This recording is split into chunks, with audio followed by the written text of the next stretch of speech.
हम लोग इस समय पे संगम के अरैल पे हैं।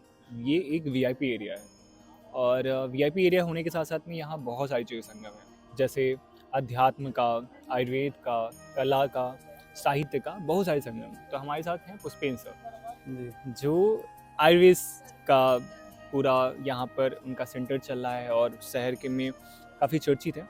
तो बस इतना जानना है कि आयुर्वेद किस तरीके से प्रयागराज से कनेक्टेड है, 2025 के कुंभ से किस तरीके से कनेक्टेड है और आयुर्वेद शुरुआत से लेकर के अंत तक कितना कारगर है मानव जीवन के लिए। तो पुष्पेंद्र सर, सबसे पहले मेरा सवाल है कि आयुर्वेद अध्यात्म के रास्ते से लोगों को मानव के विकास में बहुत कारगर है और कितना कारगर है? जी।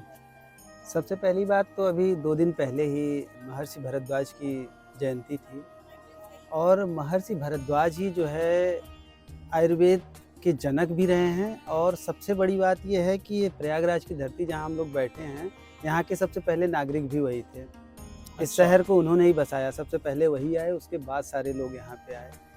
ये बड़े हम लोगों के लिए गर्व की बात है और एक समय ऐसा था जब पृथ्वी पे किसी भी प्रकार की कोई चिकित्सा पद्धति नहीं थी, लोग बीमार परेशान होते थे। तो उस समय इन्होंने ब्रह्मा जी से इसकी शिक्षा ली, उसके बाद उन्होंने आयुर्वेद संहिता की रचना की। आगे चल के उनके शिष्यों में जो है चरक और बहुत सारे लोग आए जिन्होंने इस परंपरा को आगे बढ़ाया और आजकल ये सिलेबस में भी पढ़ाया जाता है। तो एक प्रकार से अगर हम प्रयागराज को आयुर्वेद की नगरी कहें, तो कोई अतिशयोक्ति नहीं होगी क्योंकि इसको सांस्कृतिक नगरी, धार्मिक नगरी तमाम उपनामों से कहा जाता है। तो इसको आयुर्वेद की भी नगरी कह सकते हैं। इसलिए जैसा कि पहले भी कभी हम लोगों का ज़िक्र हुआ था, बातचीत हुई थी कि यहाँ पे 3 नदियों का संगम है, बिल्कुल। गंगा, यमुना और सरस्वती। गंगा और यमुना ये दोनों तो नज़र आती हैं, सरस्वती नज़र नज़र नहीं नहीं आती। आती। तो सरस्वती कई रूपों में यहाँ पे विद्यमान है। सरस्वती को नदी के रूप में ना महसूस करके हम इसके रूप में महसूस करें। आस-पास का यहाँ का जो वातावरण है, यहाँ की जो औषधियाँ हैं, वो सरस्वती के रूप में काम करती हैं। बहुत-बहुत दिव्य चीज़ें हैं जिनका हम करते हैं। अभी कुंभ का समय चल रहा है जिस समय हम लोग बैठे हैं। हर कोई यहाँ आ रहा है अमृत रस पाने के लिए। उस अमृत रस का प्रभाव यहाँ के पूरे क्षेत्र में है। लेकिन एक बात ज़रूर मैं कहना चाहूँगा, हर कोई यहाँ पाने की चाहत में ही आ रहा है। बिल्कुल। किसी को मोक्ष चाहिए, किसी को आरोग्य चाहिए, किसी को यश, कीर्ति चाहिए। बहुत से लोग व्यापार करने आ रहे हैं, पैसा कमाने आ रहे हैं, पैसा चाहिए, मान-सम्मान, कुछ न कुछ सबको चाहिए। हर कोई पाने की बात कर रहा है, कोई भी देने की बात नहीं कर रहा है। जबकि असल में अगर देखा जाए, तो ये जो जगह है और ये जो समय है, ये पाने का नहीं है, ये देने का समय है। हमारे अंदर के अहंकार, हमारे अंदर की जो तृष्णा, हमारे अंदर की भूख, हमारे अंदर की जितनी विकृतियाँ हैं, उनको समूल नाश करके गंगा में हम स्नान करके उसको जो है वहीं पे समाहित कर दें, तब हम निखर पाएँगे। बेसिकली क्यों? दान का इम्पोर्टेंस इसीलिए है। बिल्कुल, बिल्कुल। दान केवल हम अन्न का दान या द्रव्य का दान, यही दान नहीं है। हम अपने विकारों का भी दान करें। यदि हम इसको कर पाए तो समझिए असली कुंभ का हम जो है महत्व पा कुंभ में आपने देखा होगा बड़े मतलब चर्चा में, रहस्य में रहे हैं नागा, जी। कि नागा साधु क्या हैं, कहाँ से आते हैं, इसके पहले कहाँ रहते हैं, कैसे जीवन है, अघोरी क्या है, मतलब बहुत सारी बहुत सारी चीज़ें। चीज़ें होती हैं। वो सब पे नहीं मैं बात करना चाहता, एक बात कहना चाहता हूँ जो इससे इसको जोड़ता है, कि आखिर लोग नागा क्यों बनते हैं? वो जब सारी चीज़ें देख चुके, पा चुके होते हैं ना, तो फिर वो वही त्याग करने के लिए, जीवन का छोड़ने के टॉप। लिए, हाँ, हाँ, हाँ, उस रहस्य को समझने के लिए। फिर उनको कुछ पाने की चाहत नहीं रहती है, वो देना चाहते हैं, देना चाहते हैं। लोग उनके पीछे पागलों की तरह फिर आते हैं। हुँ। तो यदि हम देना, निकालना और त्यागना सीख जाएँ, तो चीज़ें धीरे, धीरे, धीरे, धीरे, धीरे अपने आप हमारे पास आनी शुरू हो जाती हैं। और आपने पूछा ना कि यहाँ का और आयुर्वेद का क्या रिश्ता है? एक चरक जी का श्लोक है, आयुर्वेद अमृता नाम, यानी आयुर्वेद और अमृत दोनों एक दूसरे के पूरक हैं। हम आयुर्वेद कहें कि और आयुर्वेद अमृत का नाम है, या ऐसे कह लीजिए अमृत का नाम आयुर्वेद है। क्योंकि जब ये समुद्र मंथन हुआ, सारे रत्न निकले, एकदम आखिरी में जब भगवान धन्वंतरी लेके निकले हैं उसको, अमृत रस को, जी। तो अमृत रस ही आयुर्वेद है। या हम कहें यदि हम आयुर्वेद को अपने जीवन में अपनाते हैं, तो हमें किसी अमृत की तलाश ही नहीं, हमें किसी अमृत की ज़रूरत ही नहीं है। अपने आप हमारे जीवन में अमृत आ जाएगा। बिल्कुल। तो आयुर्वेद मतलब प्रयागराज के लिए और प्रयागराज आयुर्वेद के लिए एक प्रकार से पर्याय रहा है, राइट? बिल्कुल। और जो लोग महाकुंभ को दूर से देख रहे हैं, तो ये समझ में आता है कि महाकुंभ आना सिर्फ आध्यात्मिक के तौर पे बेहतर है। आध्यात्मिक इतर महाकुंभ आना कितना ज़रूरी है और कितना इम्पोर्टेंट है? ये जो महाकुंभ है ना, ये एक अनोखा अनुभव है, जीवन बदल देने वाला। आध्यात्म के इतर ही मुझे बात करनी है, क्योंकि इसके महत्व को तो हर कोई जानता है। बिल्कुल। लेकिन इससे इतर अगर हम बात करें, तो आप यहाँ पे बहुत सारी चीज़ें देख, जान, सीख सकते हैं।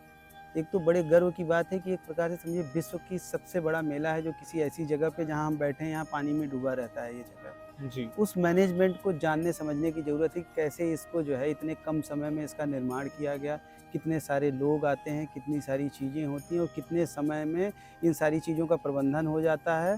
और ये एक मतलब पूरे मानव जीवन के लिए और बदलाव का कारण बनता है, जिसमें कि हर तरीके के लोग आते हैं, छोटे से छोटे व्यापारी, गरीब से गरीब लोग, कल्पवासी, इसके अलावा बड़े से बड़े अमीर लोग, लग्जरी, मतलब क्या नहीं है इसमें जो आप पा सकते हैं। एक ही जगह बैठ के पूरे विश्व को घूमने जैसा आनंद। अगर आपको स्पेन जाना है, इटली जाना है, यूएस जाना है, कहीं भी जाना है, उन सब का आनंद आप एक जगह बैठ के पा सकते हैं। एक जगह उन चीज़ों को समझ सकते हैं, अलग-अलग संस्कृतियों को जान सकते हैं, राजस्थान की संस्कृति को सीख सकते हैं, गुजरात की, मतलब आप सारी चीज़ों को देख समझ सकते हैं केवल एक जगह पे बैठ के।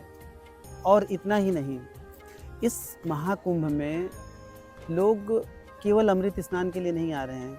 लोग आ रहे हैं कि हम कैसे भविष्य में इस तरीके की और इवेंट, इस तरीके की चीज़ें कर सकते हैं सीखने के लिए। बड़े से बड़े मैनेजमेंट कंपनियाँ, इवेंट कंपनियाँ इनको सीखने जानने आ रही हैं कि कितने कम समय में हम अपने सीमित संसाधनों में कैसे एक नया शहर खड़ा कर देते हैं। क्योंकि 144 साल बाद ऐसा मतलब एक आदमी अगर जीवन 2 बार जीवन ले तब जाकर ये दोबारा इवेंट आएगा, और अगर नहीं लिया तो फिर ये इवेंट भी मतलब ये ऐसा मौका नहीं आने वाला, तो जाहिर-सी बात है कि लोगों के चेहरे, लोगों के उत्साह देखिए, पैदल चले चले आ रहे हैं, उनके चेहरों के भाव को पढ़िए, उनके अंदर की उस बात को समझिए कि कितनी उनके अंदर जो है आस्था और कितना विश्वास भरा पड़ा हुआ है। चीज़ों को सीखने के तौर पे तो बहुत बड़ा है। मतलब अगर कोई सीखना चाहता है तो पूरा मेले में एक-एक स्टेप बाय स्टेप पे इतना कुछ सीखने को लेकर के है।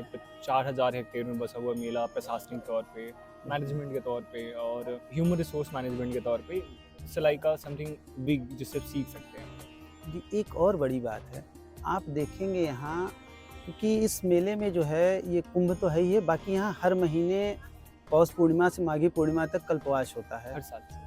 हाँ, सॉरी, हर साल जो है, तो ये 1 महीने के लिए कल्पवासी आते हैं। जी।